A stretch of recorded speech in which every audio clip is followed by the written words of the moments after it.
मामा, आप मेरी बात सुन रही हैं? अपने बेटे को समझाएं। मैं मजीद उस मजनू की दीवानगी नहीं देख सकती। मैं आपको पहले ही बता रही हूं कि मैं आपके बेटे को छोड़कर चली जाऊंगी। ये गलती मत करना जीनत। वो तो तुम्हें छोड़ ही चुका है। अगर तुमने भी उसे छोड़ दिया तो तुम दोनों का रिश्ता हमेशा हमेशा के लिए खत्म हो जाएगा। तो छोड़ दे मुझे। वैसे भी मुझे कोई शौक नहीं है उसके साथ रहने का। वो मरहूस तो मेरी जिंदगी में एक मुसीबत बनकर रह गई है। लेकिन ऐसा हसीब जो मेरी जान ही नहीं छोड़ा। बस कर दो, एक लफ्ज मत बोलना। और मैं बस कर दूं? उस मनहूस औरत की वजह से मेरा घर तबाह हो रहा है। मेरा शौहर मुझसे छीन गया और आप कह रही हैं कि मैं बस कर दूं? वो एक ऐसा हसीब है जो मरने के बाद भी मेरी जान नहीं छोड़ा। मेरा तो अपना बेटा मुझसे दूर हो गया।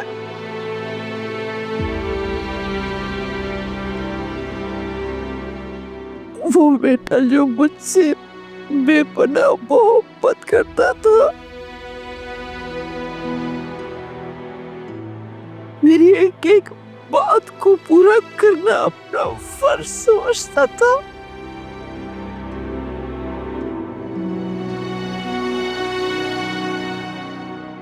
मुझ में जान देता था वो, और वो मुझसे बात तक नहीं करता।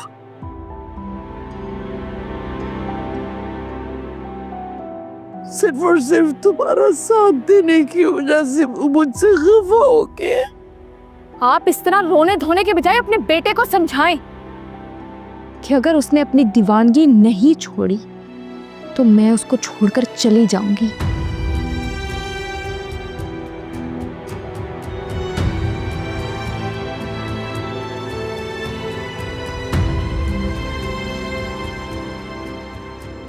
ये मेरी अना थी, मेरी हाकिमाना फितरत थी जिसने मुझे इस मकाम तक पहुंचा दिया है।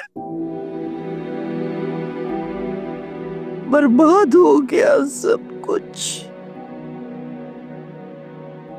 आज तक कोई मेरे सामने नहीं बोला था। रिदा ने भाई साकिब की हिमायत की और मुझे शर्मिंदा किया तो मैं ये बर्दाश्त नहीं कर सकी। और उसी दिन से रिदा की नफरत मेरे दिल में बैठ गई। मैंने उसे सबक सिखाने के लिए जीनत का रिश्ता कबूल किया और फिर काश मैं उस दिन रिदा के घर ना जाती तो आज मैं अपना बेटा ना खो के बैठी होती। अपना इकलौता लाडला अरहम जो आज मुझसे दूर हो गया है, मुझसे नफरत कर रहा है वो। मेरे अल्लाह, मैं क्या करूं? जीनत ने मेरी जिंदगी अजीरन कर रखी है। उसको मैंने रिदा पे तरजीह दी और आज अपने गलत फैसले की सजा भुगत रही हूं।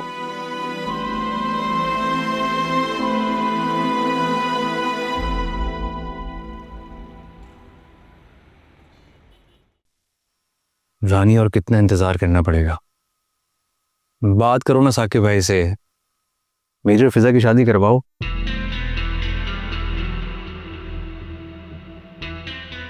पहले तुम ये बताओ कि फिजा के दिल में जगह बना सके कि नहीं। दिल में तो नहीं पता, लेकिन दिमाग में जरूर बना चुका।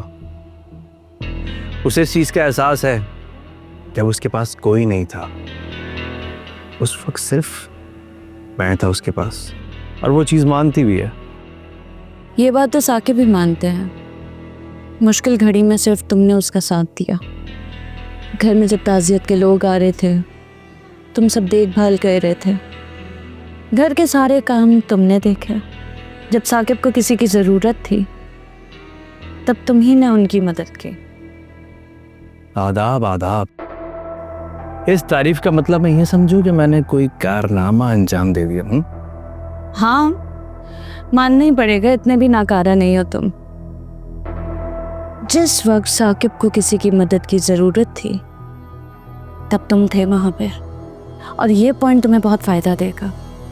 तुम साकिब भाई से बात करो ना, कहो ना निकाह करवा दे। आपका भाई तो घूम रहा है, अपना कंधा लेकर के आओ, रखो और रो। जानती हूँ मजबूरन खामोश थी, लेकिन आज ही मैं साकिब से बात करती हूँ। जल्दी से निकाह करो, तुम सादगी से इस अजाब को लेके जाओ यहाँ से। मेरी भी ज़िंदगी में कुछ सुकून आए। मैं तो हाजिर हूँ। बस अब तुमने फिजा से बातचीत थोड़ी बहुत रखनी है, ठीक है? उसका दिल जीतने की कोशिश करो।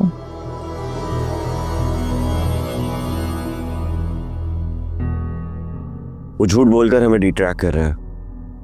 जाहिर है कमाल को बचाना चाहता, क्योंकि अगर हमने उसको गिरफ्तार कर लिया, हम औरतों की स्मगलिंग के हेड तक पहुंच सकते हैं। जी सर। तो फिर तुम उसका मुंह क्यों नहीं खुलवा सके अभी तक? सर डीट पे होता है। मुझे फौरन उसकी इंफॉर्मेशन चाहिए, सारी, और अभी चाहिए। जी सर, मैं पूरी कोशिश करूंगा सर।